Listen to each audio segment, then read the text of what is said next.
Hola, soy Ale y esto es Migrantes Anónimas, un espacio colectivo para compartir experiencias, confesar miedos, sueños, nostalgias y esperanzas. Un podcast para desmitificar ideas y aprender de otros mientras nos acompañamos a atravesar esta aventura llamada migración. Mi nombre es Esperanza Fierro de Acosta.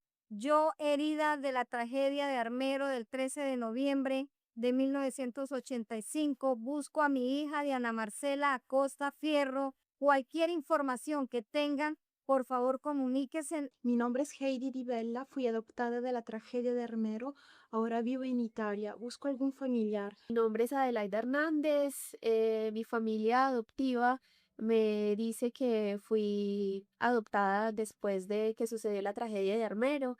En este momento estoy buscando mis familiares, quisiera conocer cuáles son mis raíces. Mi nombre es Diana Fuego, fui adoptada en la tragedia de Armero.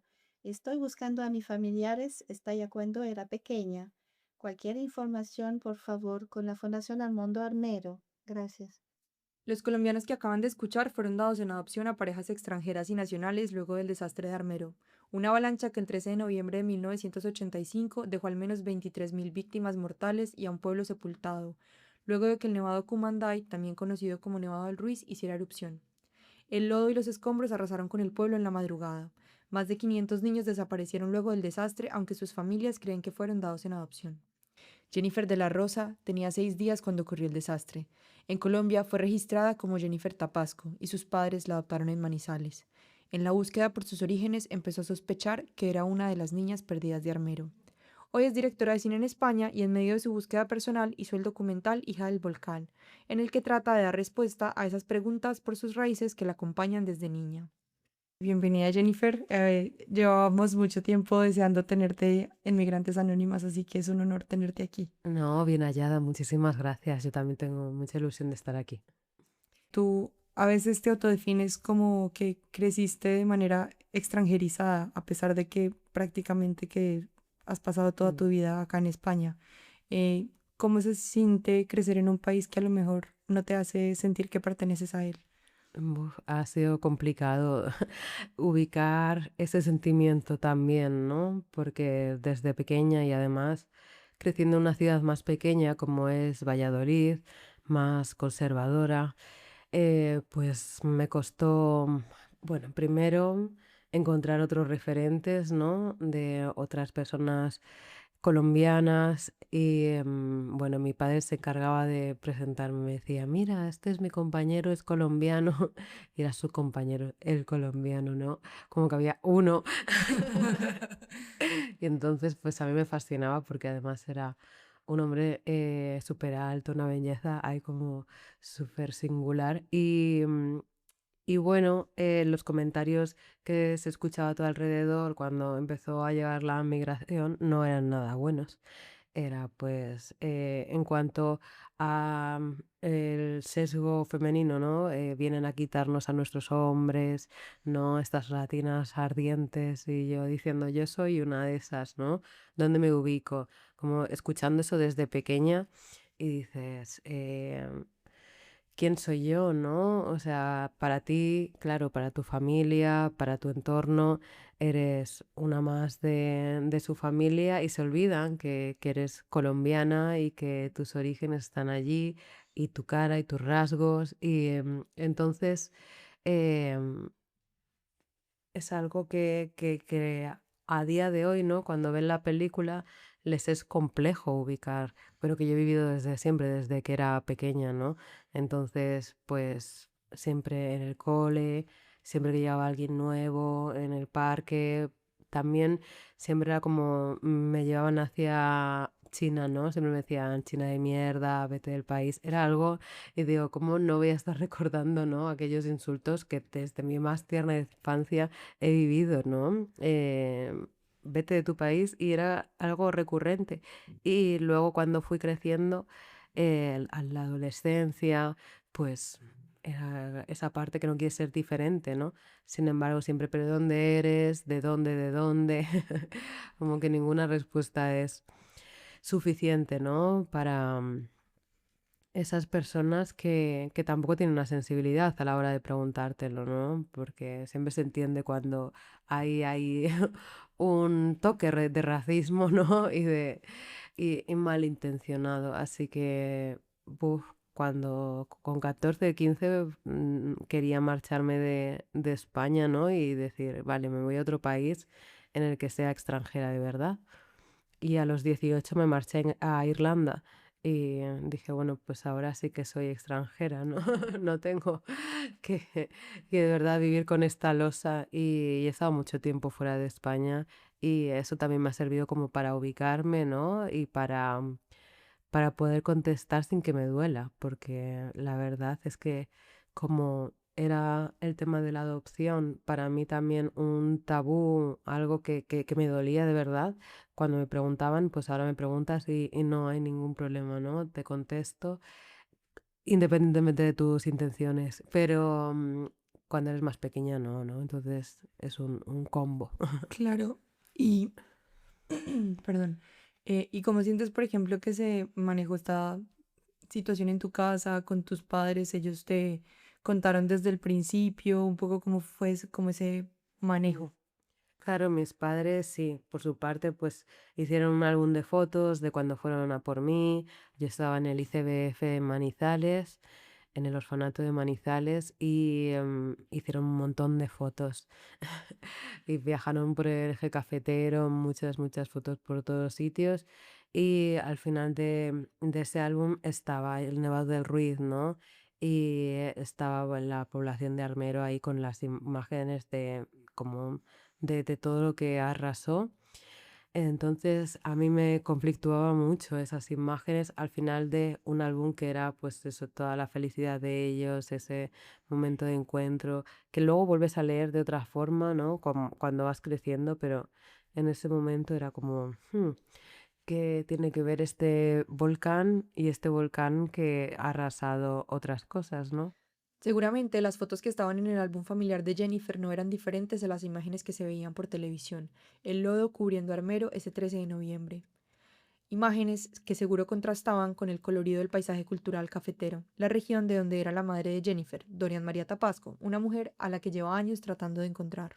Entonces, también era complicado, pero en mi familia, eso, siempre me dijeron que habían ido a por mí a Colombia y que procedía de allí y Colombia pues tenía un espacio importante en casa, ¿no? Como que compraron ahí algunas cosas que estaban en el centro, adornos que estaban en el centro del salón y después la cultura, ¿no? Gabriel García Márquez, todos los libros, los íbamos leyendo. Lo que les encantaba también eran los documentales del Amazonas.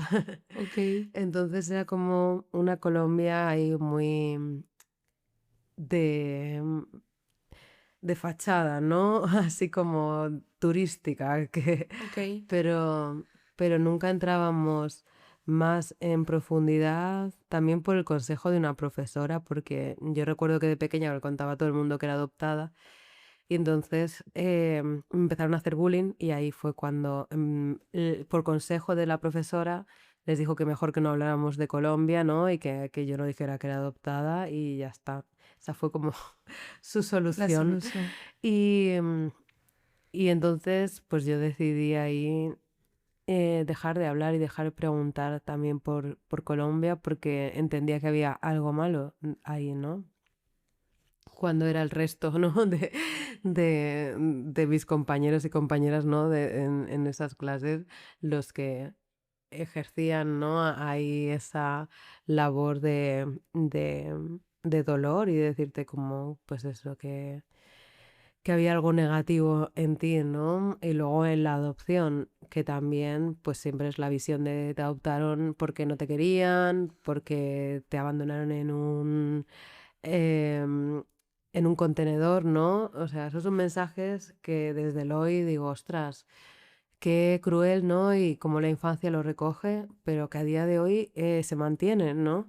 digo, ostras, ¿cómo es posible, no? Que eso y que decirle a alguien de la familia, si ves que eres adoptada, es que no te queremos, y lo sigues escuchando incluso en tu propia familia, y digo, pero ¿cómo puede ser posible esto, no?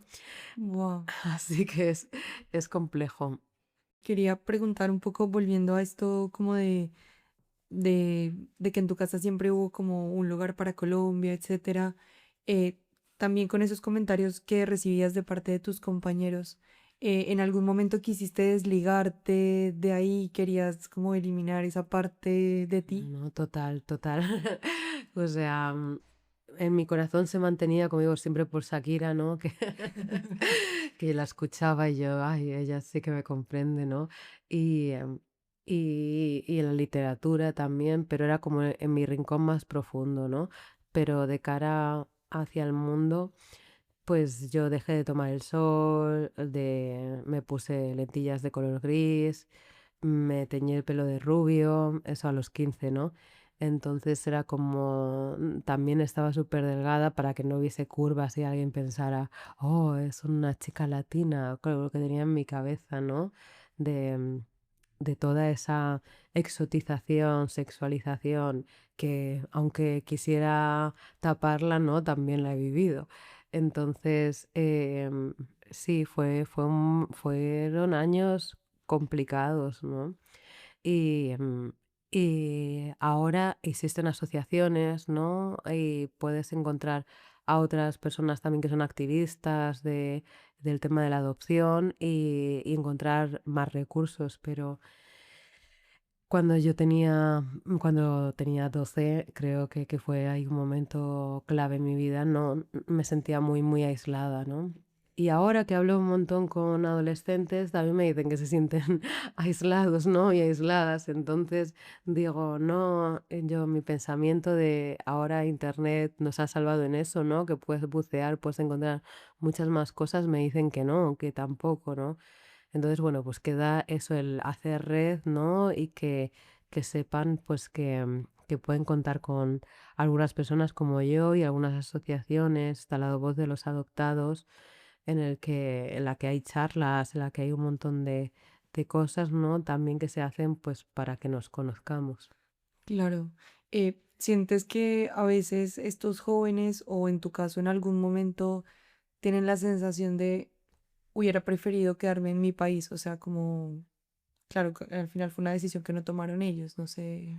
O sea, es que el sentimiento del desarraigo es algo muy complicado de explicar, ¿no?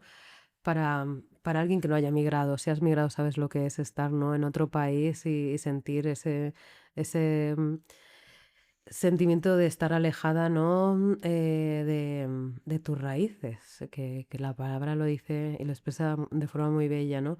Pero cuando te ocurre eso y eres muy pequeña, con días o con meses y creces aquí, es complicado para las otras personas comprender que tú hayas crecido con eso, ¿no? Y el índice de personas adoptadas con problemas de salud mental y con suicidio es mucho más alto que el de una persona que no lo haya sido, ¿no? ¿Crees que en algún momento de tu adolescencia o por ejemplo antes de que te fueras para Irlanda, pensabas que no ibas a encontrar nunca como una respuesta o como que no te ibas a poder acercar nunca a tus raíces? Uf, no, fue momentos muy complicados. En mi proceso de blanqueamiento personal hacia mí misma, ¿no? También tuve un novio que era nazi. Entonces, llegué hasta ese punto, ¿no? De rechazar quién era yo. O sea, no tuve una juventud ahí, primera juventud muy complicada, ¿no? Y una adolescencia muy, muy, que se pasaba de lo rebelde. Entonces, esa es la realidad, ¿no? O sea, cuando estás viviendo muy conflictuada, ¿no? Dentro de ti misma y, y ahora que se habla de la salud mental, dices, ostras, qué importante, ¿no? Es tener esa figura porque me hubiera ayudado un montón. Pero dentro de algunas familias también es como, no, tú no lo necesitas, ¿no? Y es como, tú no puedes valorar, ¿no? Y si una menor, y si esa niño o esa niña, o sea, te lo está diciendo, por favor, ¿no? acércaselo, dale un número de teléfono, que sea, pero en mi caso no fue súper complicado, entonces, eh, muy complejo. Ya. ¿Y cómo sientes que, o sea, como tienes identificado, por ejemplo, el primer momento estando en Irlanda, cuando las cosas hacen clic un poco, cuando empiezas como a organizar esa identidad? Pues mira, recuerdo que me preguntaron eso, que dónde era, y dije que era colombiana, y luego me puse a llorar un montón. Y era como, ¿pero qué le pasa a esta chica, no? Y en vez de mirarme así con extrañeza, ¿no? Fue como, ¿qué te ocurre, tal? Cuéntanos. Y expliqué que era adoptada, y lo hice por primera vez, así contándolo de forma extendida, ¿no? Y recibí, pues eso, de otras personas iguales a mí, comprensión, ¿no? Y es como no pasa nada, ¿no? Ok, no hay nada raro con eso. Entonces, vamos, no me puedo olvidar, ¿no? De esa noche que fue como la naturalización, ¿no? De mi persona y de mi realidad. Luego de vivir en un país distinto y con la intención de seguir construyendo su identidad, era el momento de enfrentarse con Latinoamérica. Jennifer encontró en el cine y la narración la forma de convertir su búsqueda personal en una causa, en una investigación y en un intento por responder preguntas, aunque al final no siempre encuentre esas respuestas. Bueno, en tu caso, digamos que hubo como un viaje de regreso a esas raíces, un poco me imagino también que para encontrarlas. eh, ¿Qué querías resolver cuando empezaste a ser la hija del volcán? Hija del volcán. Pues hija del volcán ha sido mi respuesta a la necesidad de hacer mi búsqueda de orígenes. Em, yo tuve la suerte pues de conseguir becas para viajar y vivir en otras partes del mundo y la última pues fue estudiando.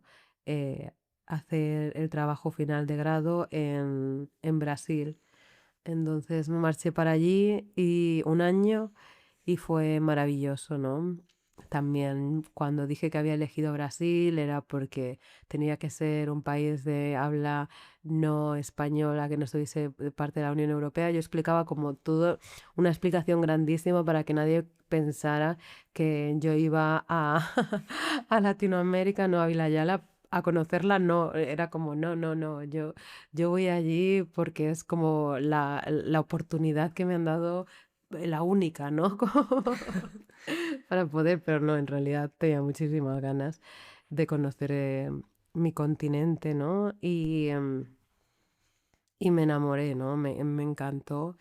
También me sentí, pues es que en Brasil, dice, todo el mundo puede ser brasileño, ¿no? Brasileña. Entonces recuerdo, era como, ay, tu acento, pero ya está, o sea, explicaba 4 palabras y ya para adelante, ¿no? Entonces me encantó todo, comprendí también como las dinámicas y el contexto socioeconómico, en este caso de Brasil. Y cuando estaba en el Amazonas, pues ahí decidiendo si subía o bajaba, decidí bajar hacia... estaba en Manaus, entonces era subir hacia Leticia o bajar hacia Belén. Y no me atreví a subir hacia Colombia.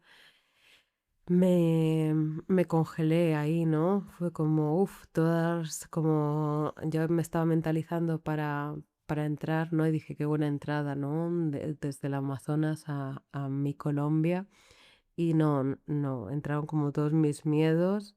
Un muro enorme creció y regresé para España.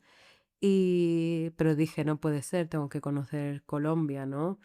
Y así empecé mi máster, especializado en documental y, y como trabajo final del máster decidí tantear, pues a ver si de verdad esto podía ser un documental o era una cosa que tenía que hacer yo independiente, ¿no?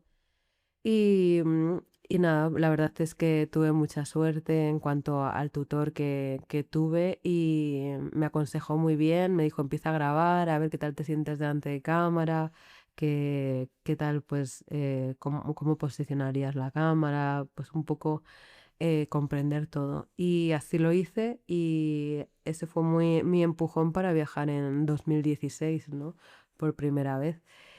Y yo he viajado 4 veces a Colombia y en 2016 viajé sola por decisión propia también, ¿no? Dije, quiero volver yo sola a Colombia y encontrarme allí.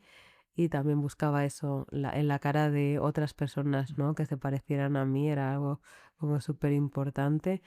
Y llegué a Bogotá, me entró el mal de altura, estuve una semana enfermísima sin poder salir de la cama en un hostel. No me olvidaré nunca, que me cuidaron muchísimo, pero me levantaba y me mareaba, no, estuve fatal, fatal. Wow, qué fuerte. Sí, y a la semana pues yo había quedado con Francisco González de la Fundación Armando Armero, que es el director. Y ahí empezamos nuestro viaje hacia Armero, que era la conmemoración del aniversario.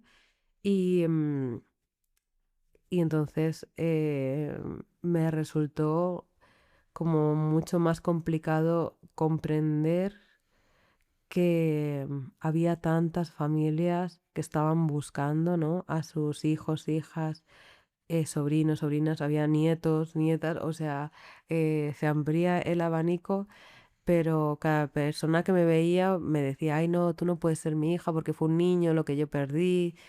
Y recogía las historias y eran, buah, súper duras. Y a día de hoy lo sigo diciendo, ¿no? O sea, en este viaje que he hecho, pues comprendí que las verdaderas víctimas son estas personas que han vivido desde el momento cero, primero la catástrofe y después el no encontrar a sus familiares. Y son personas que tienen recogido, pues eso, salió, mira, esta es mi hija que salió en este periódico, mira, en este listado de supervivientes aparece mi nieta, en este hospital aparece que estuvo mi hijo. Entonces, mira, me enseñan vídeos, ¿no? Dice, aquí estaba. No es que también hay personas que perdieron porque murieron 25.000 personas, ¿no? Y dices, bueno, serán muchas personas que tienen esa necesidad de creer que sobrevivieron, pero no, o sea, hablas y encuentras, ¿no? Esa razón por la que piensan de verdad y tienen ahí una esperanza de poder a encontrarles, ¿no? Wow, qué fuerte. Mm. Y para los que no tienen el contexto, ¿qué datos tenías tú de tu familia biológica allá en Armero? ¿Sabías algo de ellos, además de que que te habían encontrado en el bienestar familiar de Manizales o con qué información ibas? Yo pues tenía 6 días cuando ocurrió todo y aparece que estuve primero en la casa de la socorrista de que estaba a cargo del albergue en Manizales para personas de la catástrofe, ¿no? Y que fue la que me tuvo allí y luego que mi padre había fallecido en la tragedia. Eso eran como los datos, ¿no? Y el nombre de mi madre. Entonces no había mucha más información que me ayudase a encontrar, ¿no? Y cuando fui en este primer viaje, pues busqué el nombre de mi madre también, ¿no? Y no aparecía, ¿no? Ni viva ni muerta. Entonces ahí es cuando se abrió un proceso de investigación más complejo, que es el que me ha llevado 8 años y todavía sigo ahí, ¿no? Con un millón de dudas. Oh, qué fuerte. Mm. ¿Y qué papel jugaron, por ejemplo, tus padres en este proceso, en esta búsqueda? La verdad es que las personas adoptadas, pues también tenemos un conflicto de lealtades muy grande. Entonces, es como si les quieres a ellos, ¿cómo vas a estar buscando otra familia, ¿no? Entonces, a mí me costó eso. El primer viaje no se lo dije y en el segundo viaje les llevé un recuerdo para obligarme yo a decírselo cuando volví a casa, ¿no? porque era algo también que se me hacía imposible.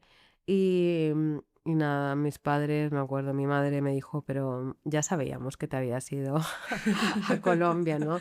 Dijimos, bueno, nos ha dicho Panamá, pero ¿cómo no va a volver a Colombia, no? Y dice, lo que nos ha extrañado, ¿no? Pues que no lo hayas hecho antes, que pensábamos pues cuando te fuiste a Brasil, y dije que no estaba preparada.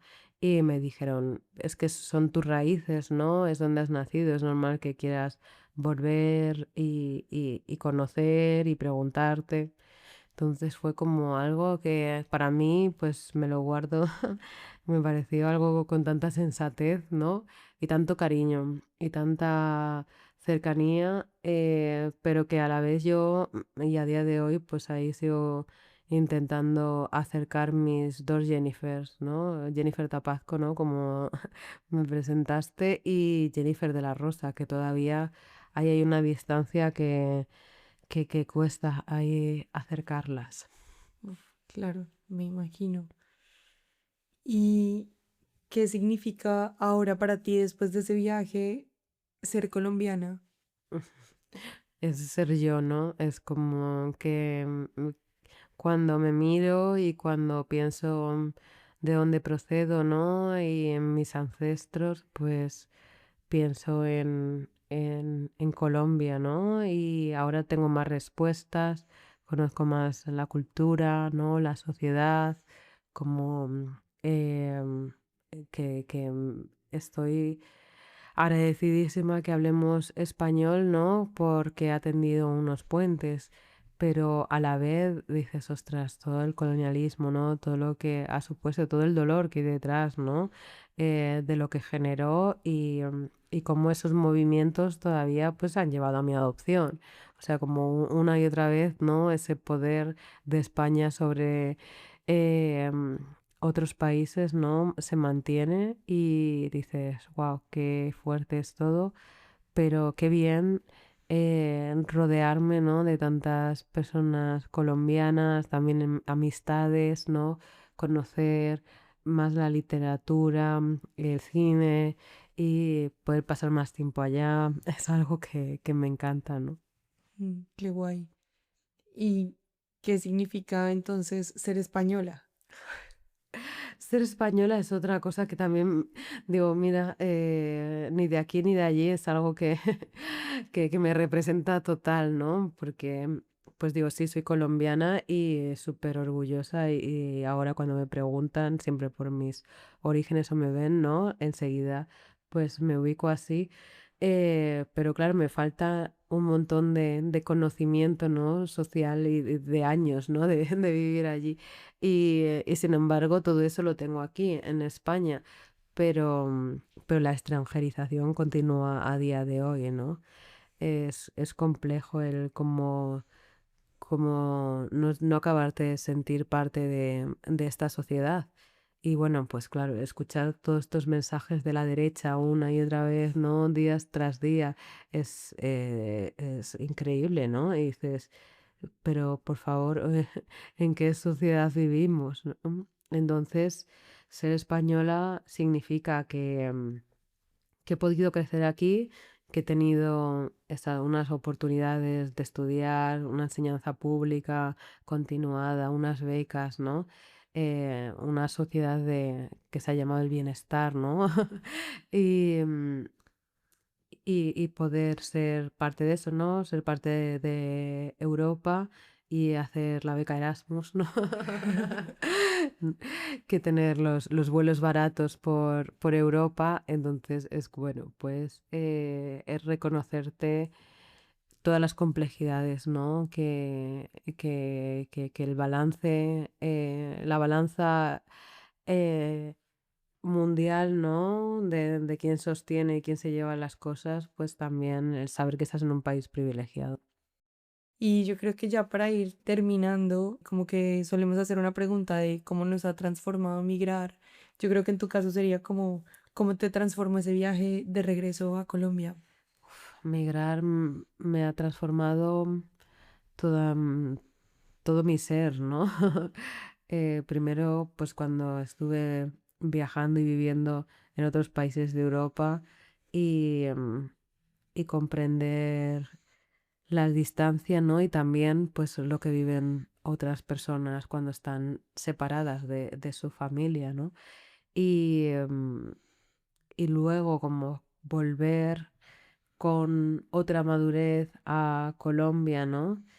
Y pensar, ¿no? Sobre ese desarraigo y esa separación de esa otra familia, ¿no? Y preguntarte por ella y querer obtener preguntas y que a día de hoy pues todavía me falten muchas, ¿no? Y que no se te facilite, pues te da ahí una vena de activismo, lucha y de decir, no, o sea, esto no puede seguir ocurriendo y, y hay que, las migraciones van a seguir ocurriendo, va a haber menores que viajen sin adultos y a esas personas se les tiene que garantizar, ¿no? Que sepan sobre sus orígenes.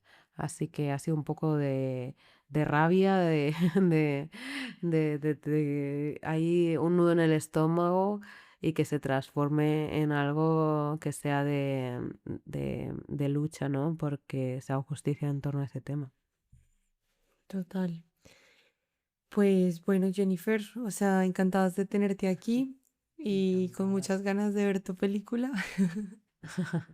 Y todavía pues sé por festivales, así que por suerte hemos podido ir alargando y que haya pases de repente en una filmoteca, en una ciudad, en otra, así que muy contentas y ahora pues también luchando por hacernos un hueco ahí dentro de los premios que empieza a haber, ¿no? Eso se llama la campaña de, de premios y dices cuando te empiezan a decir ya no es que igual no es una película muy española, ya es como, por favor, así que ahí estaremos Ya, reivindicando. bueno, total, sí, o sea, una peli tan española como puedes ser tú, que igual Sí, tal creciste cual. acá. Pues nada, a todos los que nos escucharon, gracias por acompañarnos y a ti, Jennifer, por Mm, regalarnos este espacio. Nada, muchas gracias por invitarme. Tal vez Jennifer va a seguir teniendo preguntas, al igual que muchos niños y niñas adoptados en el extranjero, pero ha aprendido a transitarlas de manera más amable consigo misma y con los demás. Su película, Hija del Volcán, fue galardonada con el premio Seminci Joven en la Semana Internacional del Cine de Valladolid. También hizo parte de la selección del Festival de Cine de Málaga y ha ganado diferentes reconocimientos a nivel nacional e internacional. Si estás en España y quieres ver la película, puedes acceder a ella de manera gratuita a través de RTV Play. En Colombia se estrenó el 26 de marzo del 2026 y habrá proyecciones en la Cinemateca de Bogotá el 18, 21 o 29 de abril. Migrantes Anónimas fue una co-creación de Daniela Castellanos y Alejandra Ceballos. Es un espacio colectivo para compartir, dialogar, cuestionar y construir lo que significa ser migrante. Este episodio fue producido por Alejandra Ceballos López y Michael Morales. La música es original de Paulo Arciniegas. Fue posible gracias a la participación de Jennifer de la Rosa. Queremos agradecer especialmente a la Fundación Armando Armero y a Francisco González, su director, por cedernos los audios que escucharon al principio del episodio. A ustedes, gracias por escuchar.